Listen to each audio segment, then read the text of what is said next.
February 13th, 2025. The Cross, Medicine, and Sacrament by Reverend Pablo Martin. Hail Mary. Dear brothers, we have already spoken of marriage, its origin, and its purpose. It was meant to be a continuous celebration of the love of God, because marriage has come from His heart. It was meant for the happiness of His children here on earth, and as a help to go to heaven, whereas it has become a cross in so many ways. This life is toil, suffering, a valley of tears because of sin. In her first apparition in Lourdes, on February 11th, 1854, the Blessed Virgin said to Bernadette, "I do not promise to make you happy in this life, but afterwards in heaven." Therefore, especially those who marry must know that they will not only have pleasant and comforting moments, but also moments of pain, a cross, in every sense, in their marriage. So many families are sick, they become a purgatory, or even a hell. How can they be healed? What is the therapy? The first step in this therapy is to have clear ideas. It is to understand the truth and the meaning of the cross.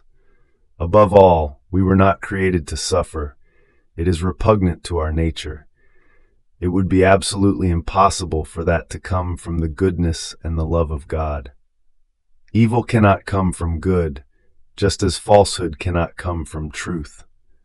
God cannot will it, but if He permits it, it is with a view to a greater good that He can produce for us, if we surrender ourselves to Him by doing His will.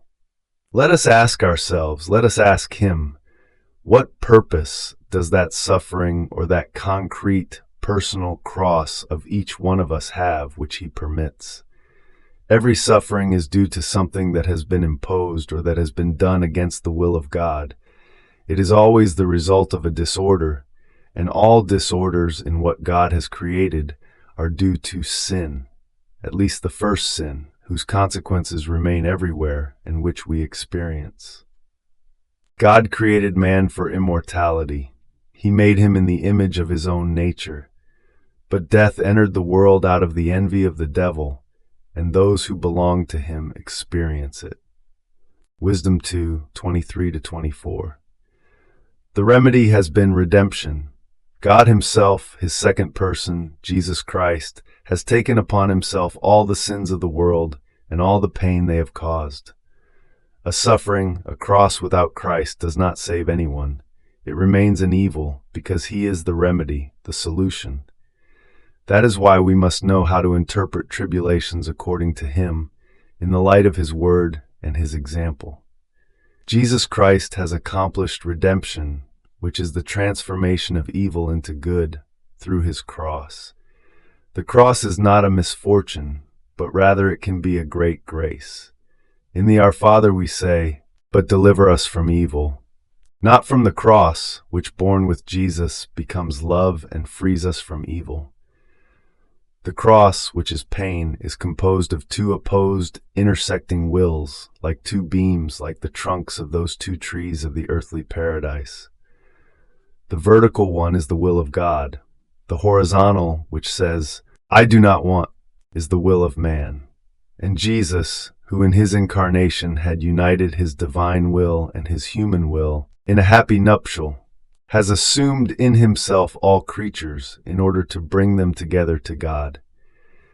He found the will of God and the human wills in opposition in the form of a cross of pain, and thus made it His own to cover it and replace it with His cross of love, thereby destroying its opposition and its reciprocal pain. Jesus's cross of love, on which He has always lived in a placid abandonment, is nothing other than the loving arms of the good Father that hold Him.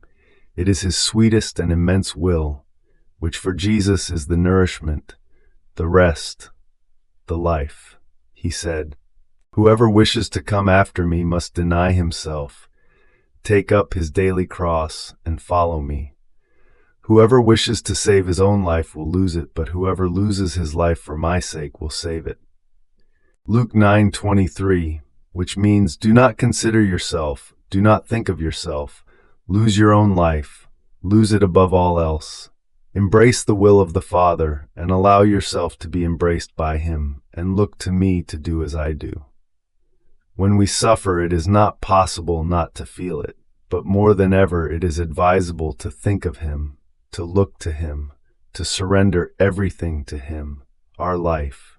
Indeed, to ask Him to be the one with His strength and His peace, who dwells in our situation, transforming it into triumph with His love, turning it into relief and medicine for all. Then, instead of wanting to be consoled, we will be the ones to console Him by consoling others. Let us step out of ourselves. Let us stop thinking about ourselves. It is useless and does so much harm. Let us look at the fruit that with Him must be produced. For one pain today, a joy tomorrow. The Lord said at the Last Supper, I have told you these things so that you may have peace in me. In the world you will have tribulations, but take heart, I have overcome the world. John 16:33. In this time of anguish and suffering over so many things, in families, in the church, and in the world, everyone to one degree or another has a cross. The important thing is to let the will of the Father embrace us in it and for Jesus to carry it in us. Let us learn to look at it with faith, hope, and love, with gratitude.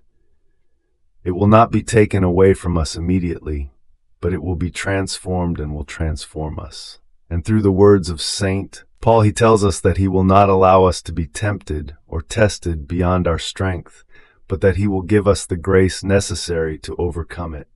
1 Corinthians 10:13. What is our pain, our suffering? A lack of good, of life, a void that only God can fill. If He permits it, always with measure and limit, it is so that He may fill it successively with good, with graces, with yes. In the eyes of God, even pain, which in itself is an evil, becomes good, an opportunity to triumph, for His love, His happiness, His life to triumph.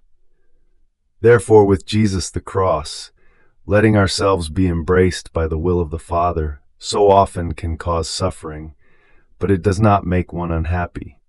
It becomes life, as St. Paul says, I abound in joy in my tribulations. It is what Mother Teresa of Calcutta said. Love, if it does not cause suffering, what kind of love is it? Without a doubt, it is not suffering that saves, but the love of God in Christ Jesus.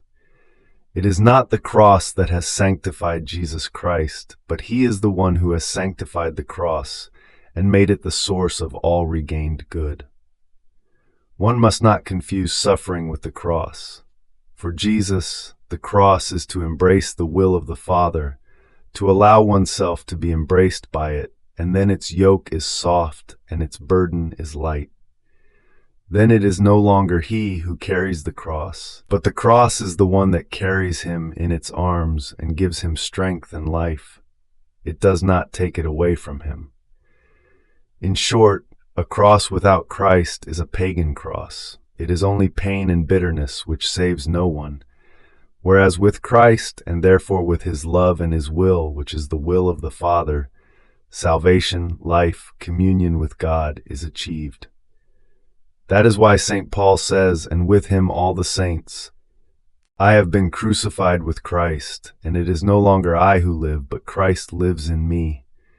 And he also says, that which was lacking in the sufferings of Christ, I have completed in my flesh, for the sake of His body, which is the church. In other words, for many, suffering is merely to feel that void of good that only God can fill.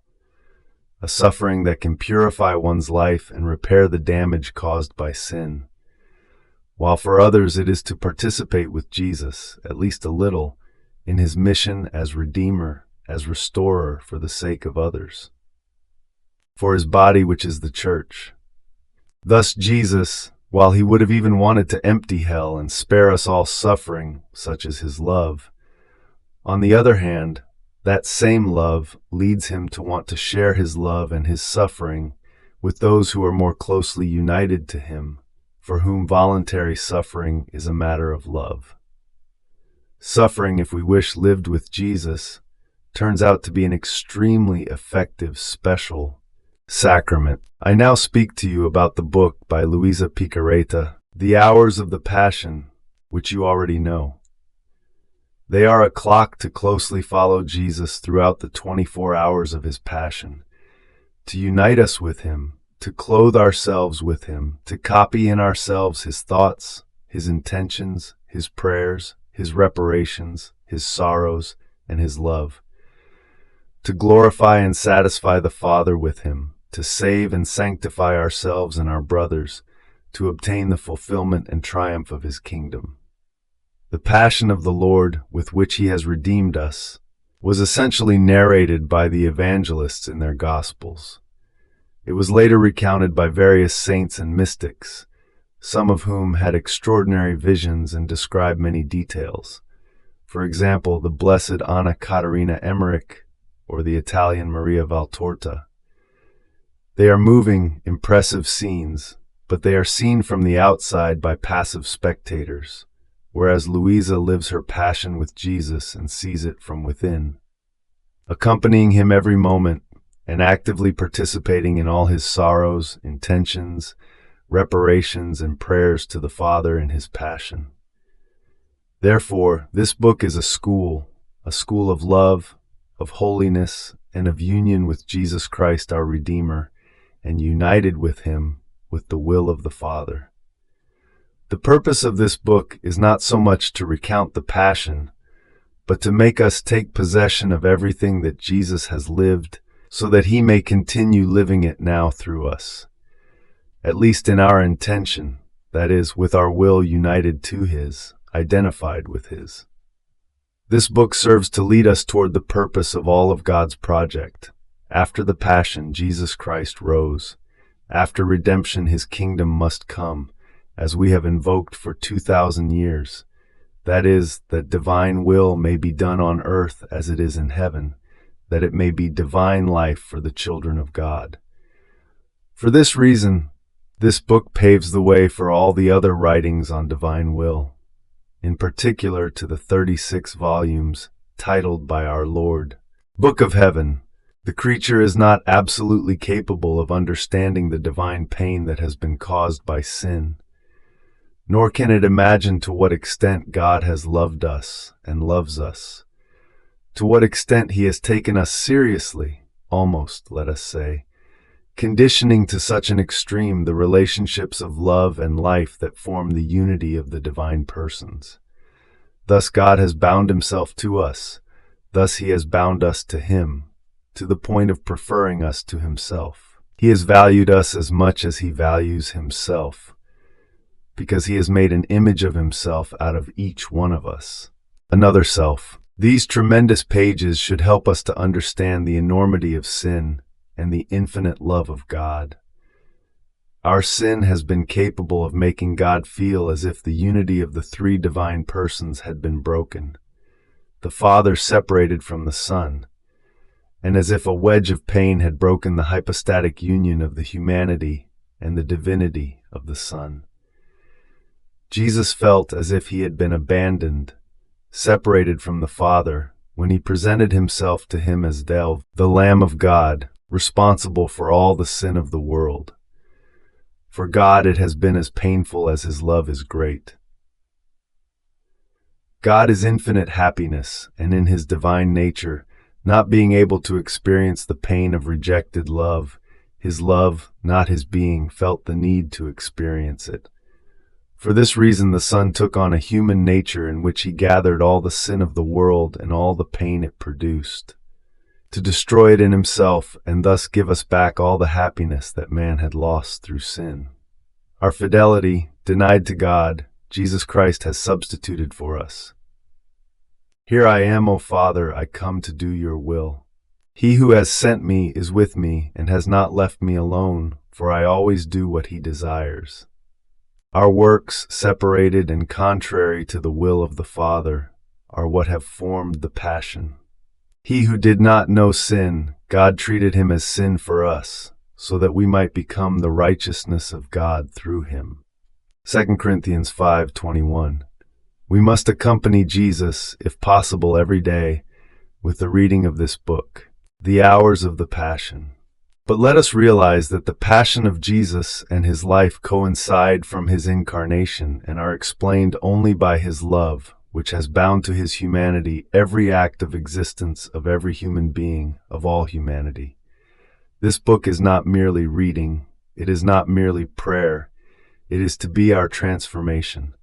Glory be to the Father, and to the Son, and to the Holy Spirit, as it was in the beginning, is now, and ever shall be, world without end. Amen.